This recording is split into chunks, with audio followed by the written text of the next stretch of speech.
Hey everyone, this is Adrian from my channel Random Drop. If you like our content, make sure to subscribe. We're more than halfway to 1,000 subscribers. From there, this channel's quality and content can grow quite significantly, and I hope that you stick around. But anyway, let's get back to the video. After the sisters' reunion, Die Hardman congratulates Sam on a job well done. He also updates him that they've analyzed the data from the temporal phenomenon. As far as they can tell, Sam was sent to a World War I battlefield. Most likely Sam was sent to a beach, but Die Hardman has never heard of one that took shape of a battlefield. He thinks Hartman, the beach expert, will have a more rational explanation, but for now, he asks Sam to get some rest before his next mission.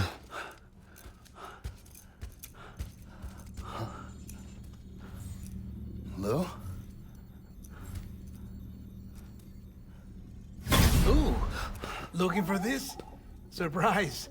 Fragile warped me here. I finally got to visit the beach. Well, her beach. Don't worry, I didn't come all this way for the sightseeing. Your beloved BB has a serious issue.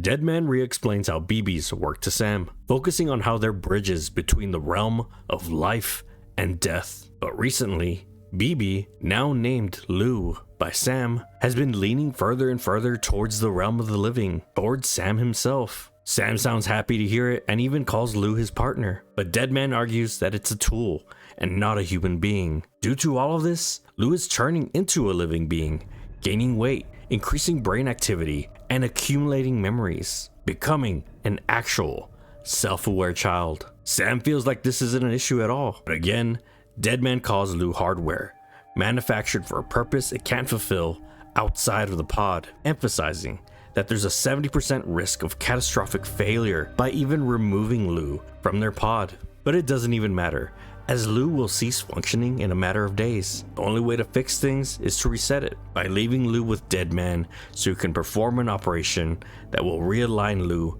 back between the world of the living and dead. But this process may wipe Lou's memories. Sam doesn't like the sound of wiping Lou's memories, but it's their only option. As Deadman takes Lou back forcefully, Lou ejects fluid all over him. Sounding annoyed, Deadman walks into Sam's shower to clean himself, but he gives Sam an odd look and walks into the shower, fully clothed. Sam joins Deadman in the shower, and he quickly and quietly explains that no one should be able to spy on them in the shower, and that Die Hardman can't know anything about this conversation. Deadman has been investigating the first BB experiments. Officially, they were suspended after a void out, which claimed the then acting president's life. But the experiments continued in secret, under the orders from Bridget Strand. She not only wanted to use them as BT detectors, but also incorporate them into the chiral network to facilitate travel to the beach.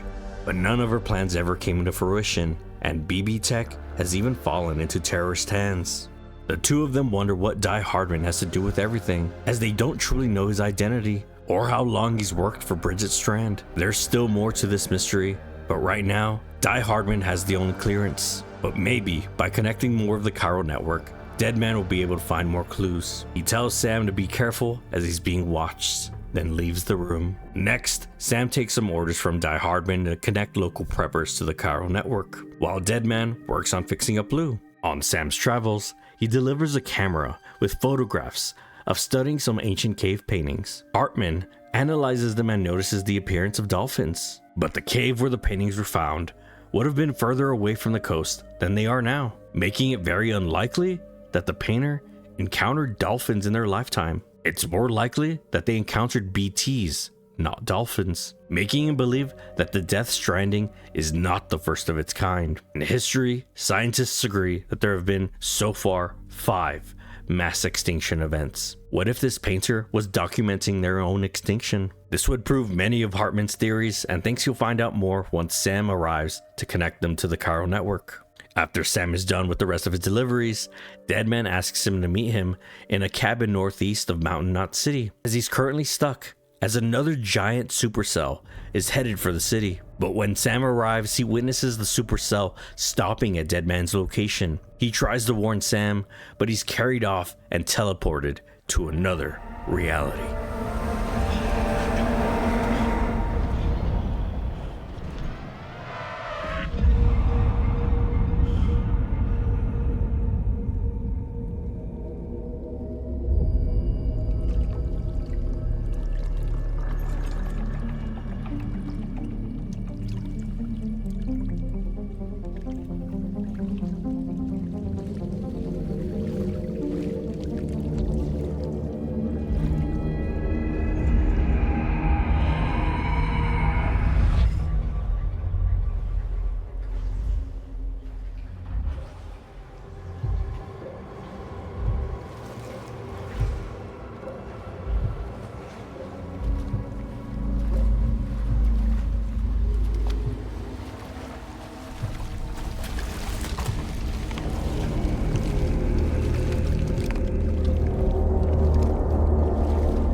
Deadman awakens in an ongoing war zone, fearing for his life.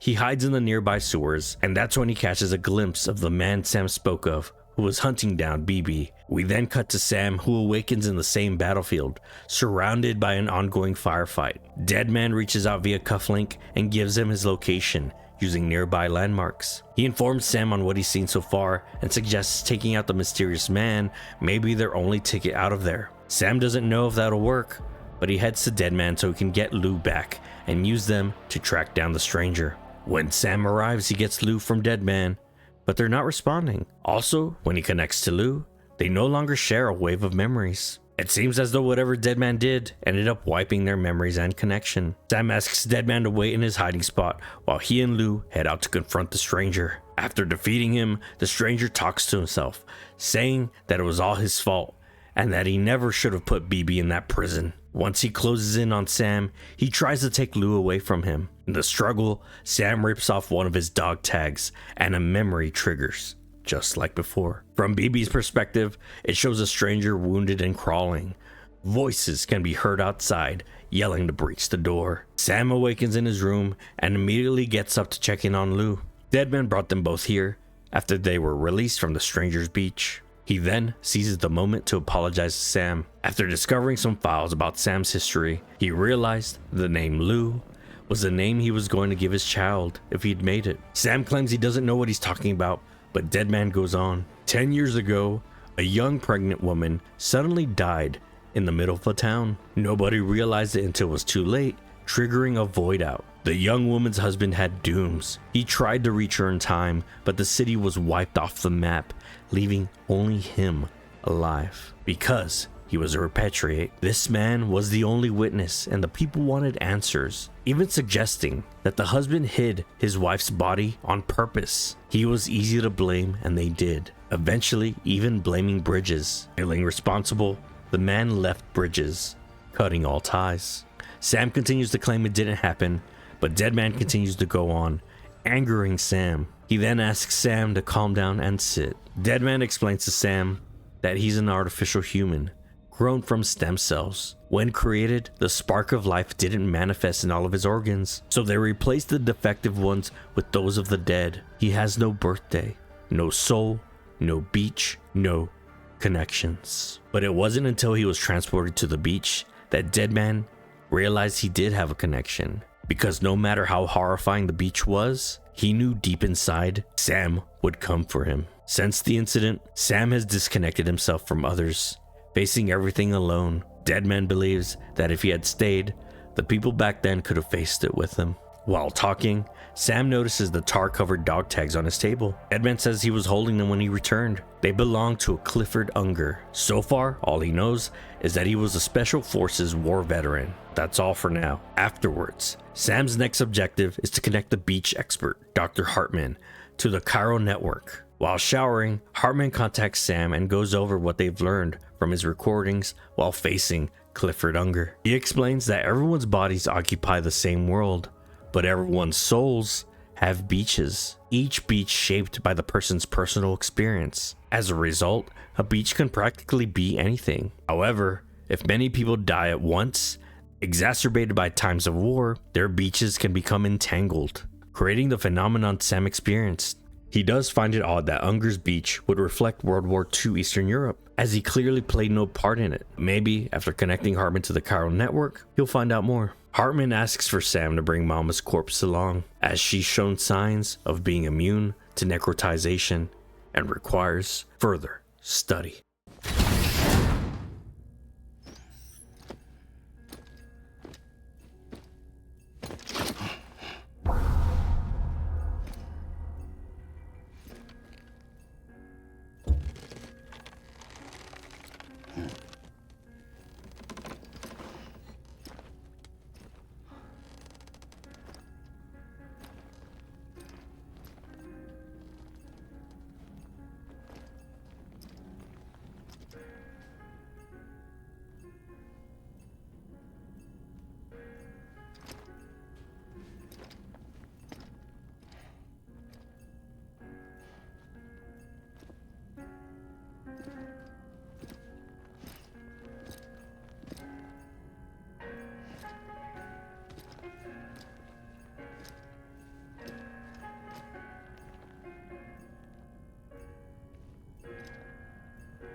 Hartman.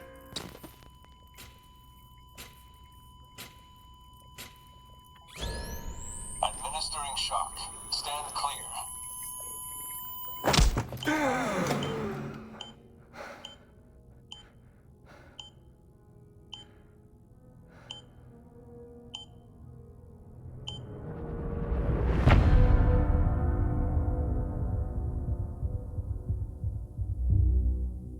Hartman is a beach expert. Every day, he's in a constant cycle of life and death. Every 21 minutes, his heart stops. From there, he spends 3 minutes on the beach, then returns. His heart is resuscitated by the mechanism he wears. After losing his family, Hartman became obsessed with seeing them again, believing his family may be somewhere out there on the beach. Sam wonders why he's doing all this just to say goodbye, and Hartman explains his fear that if everyone's beach is different, what if everyone's afterlife is different as well? And the thought horrified him, which is why he decided to find his family and make sure he moves on with them. Sam relates to Hartman telling him that he lost his family in an accident as well. Hartman is surprised to see Sam opening up. He says he read his file and sympathizes with him. He explains that he was out of town having heart surgery, but while he was in the hospital, his family was caught in a void out back home. The explosion knocked out the power and his life support. That's when he awoke on the beach. He was surrounded by all those who were lost to the void outs. In the distance,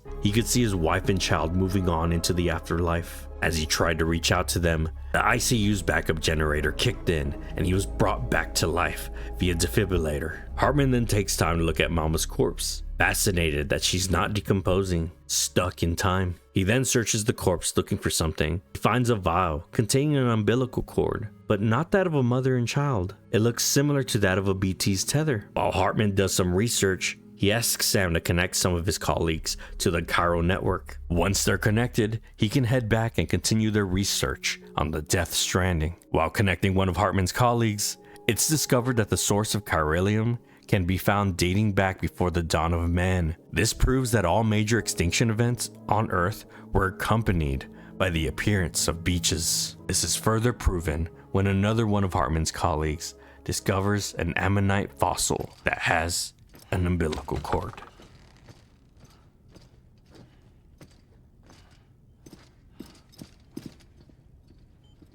Thank you, Sam. In reclaiming our past, we've uncovered a number of vital clues. Don't worry, I just got back.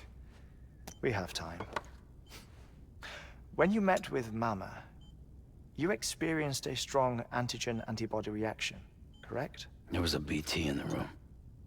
There was, but something else may have been causing it. I've discovered large quantities of chiral matter in Mama as well. Not just the usual kind that collects on our skin or on our suits. It's in all her cells. Cells that are no longer active. The BT you encountered there was special.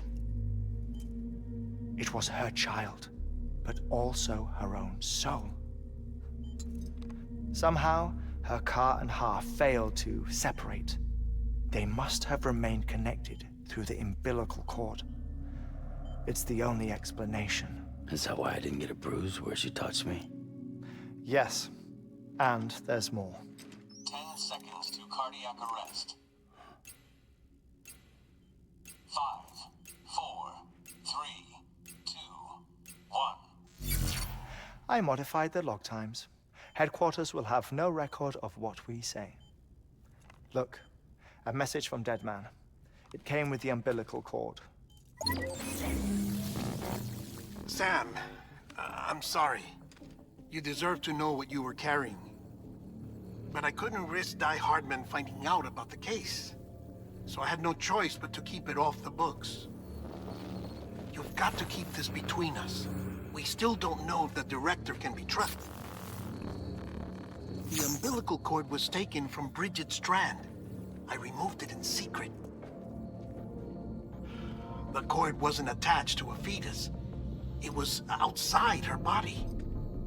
She asked me to take care of it. Said it was the key to unlocking the Death Stranding. But she insisted that I never tell the director. The cord shows no sign of decomposition or necrotization. almost as if it's frozen in time. I thought Hartman might be able to make sense of it, so I had it hidden with your cargo at Mountain Knot City.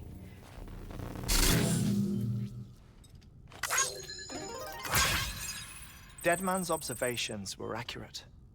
It's just like Mama's corpse. What do you mean?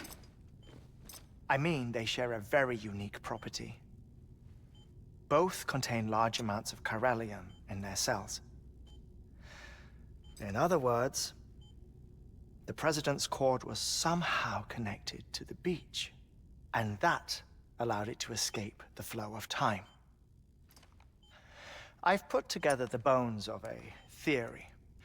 It's patchy, but worth sharing, I think. Life on Earth has been rocked by many extinctions, great and small, including the Big Five. And if you examine the Earth's strata, its history, if you will, you'll find chiralium deposits that can be dated to each. What if the manifestation of beaches and other associated phenomena correspond to extinction-level events? You mean? Yes. Our Death Stranding could just be the latest of many. The records and research you helped us to recover strongly suggest that we are in the middle of the 6th extinction. 6th extinction? Come on. You know what this is, yes? A frozen mammoth from 10,000 years ago. Correct. And this? The Iceman from 5,300 years ago. They both have the same umbilical cords. Bullshit. Humor me. What if the mammoth and the Iceman weren't frozen? You're saying time stopped for them just like it did for Mama? Unfortunately, all these specimens were lost in the Death Stranding, so there's no way to examine the genuine articles, but some fragments of data did survive. With the aid of the chiral network, we may be able to piece together something more concrete using Evo-Devo tech. All right, how's this? A dinosaur from 65.5 million years ago. Umbilical cord, not decomposed. Only mammals have umbilical cords. No. Only mammals have umbilical cords used for childbirth. This is something else. Call it a strand from the other side. I propose that mammalian umbilici are a sort of mimesis of the strand that then evolved over time. We shouldn't assume that everything about a Death Stranding is detrimental to life.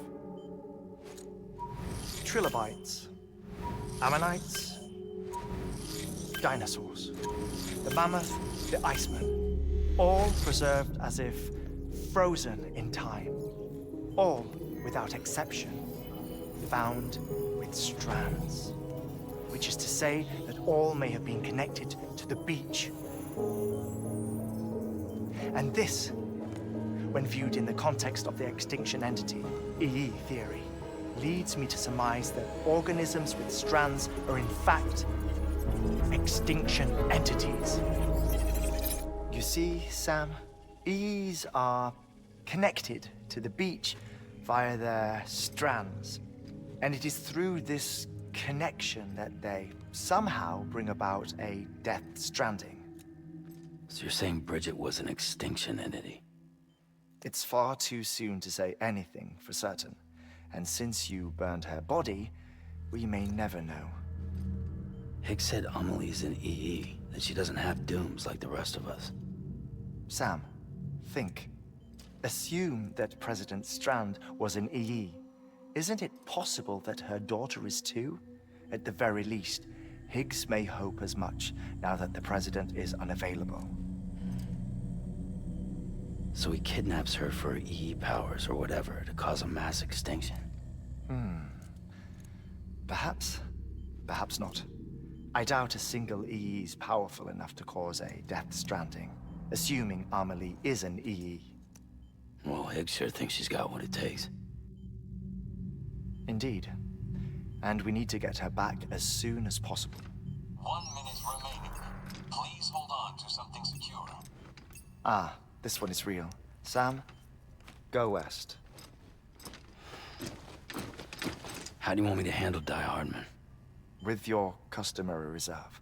Nothing good will come of him learning of our suspicions. Whatever else is going on, we still need the chiral network. Right.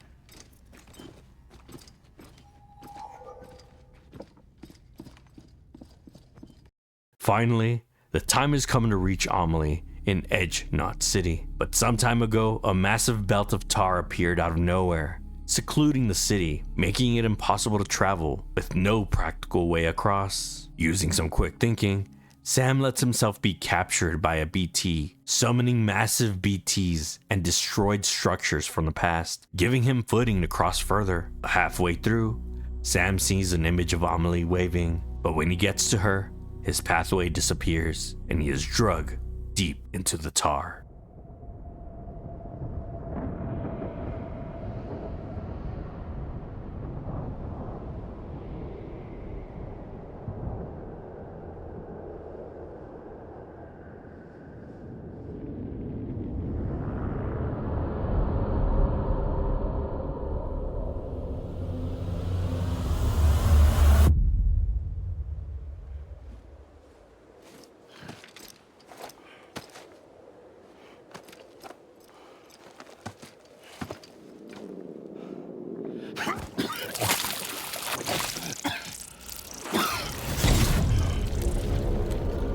Higgs! Keep your voice down. You don't want to scare the poor girl away, do you? She's in there. I can smell her. Of course, I wouldn't have known for sure if it wasn't for you and your wonderful network. Bless your heart. And thank you kindly.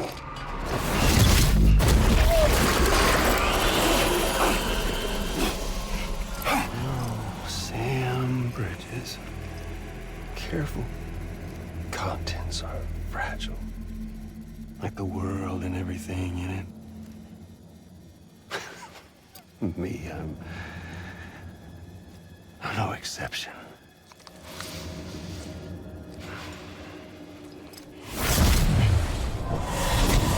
I'm not the only one wearing masks either. There's your boss man, and that woman, and, oh, let's not forget little old you.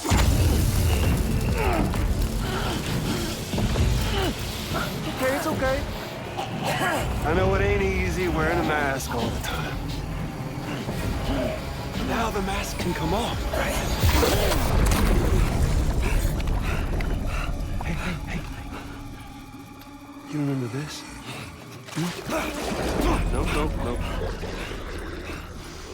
Nope.